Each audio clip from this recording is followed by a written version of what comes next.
জামায়াতে ইসলামের আমির ডক্টর শফিকুর রহমান বলেছেন, স্থানীয় সরকারের বিভিন্ন জায়গায় প্রতিনিধি না থাকার কারণে জনগণ ভোগান্তিতে রয়েছে।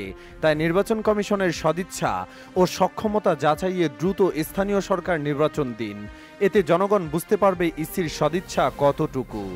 শুক্রবার 25 এপ্রিল ময়মনসিংহের সার্কিট হাউস মাঠে জেলা ও মহানগর জামায়াতের উদ্যোগে অনুষ্ঠিত দলীয় কর্মী সম্মেলনে প্রধান অতিথির বক্তব্যে তিনি কথা বলেন। সম্মেলনে ডক্টর শফিকুর রহমান জাতীয় সংসদে আনুপাতিক হারে নির্বাচন ও উচ্চ নিম্নকক্ষ গঠনের দাবি জানিয়ে বলেন, নির্বাচনে বিশেষ কোনো দলকে সুবিধা দিলে জনগণ তা মেনে নেবে না।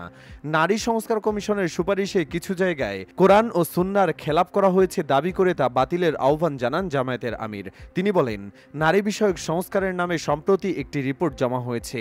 সেই রিপোর্টের বেশ কিছু জায়গায় কোরআন ও সুন্নাহর সম্পূর্ণ খেলাপ কিছু সুপারিশ জমা হয়েছে। কিন্তু যারা এই সুপারিশ পেশ করেছেন তারা এদেশের 9.5 কোটি মায়ের প্রতিনিধিত্ব করেন না। তারা যে জায়গায় সমাজকে নিয়ে যেতে চান সেটা হতে দেওয়া হবে না।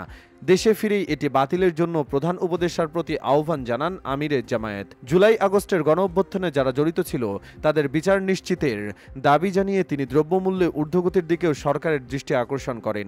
17 বছর পর ময়মনসিংহে জামায়াতের কর্মী সম্মেলন ঘিরে নেতাকর্মীদের অংশগ্রহণে উৎসবমুখর পরিবেশ সৃষ্টি হয়। সার্কিট হাউস মাঠ কানায় কানায় পূর্ণ হয়।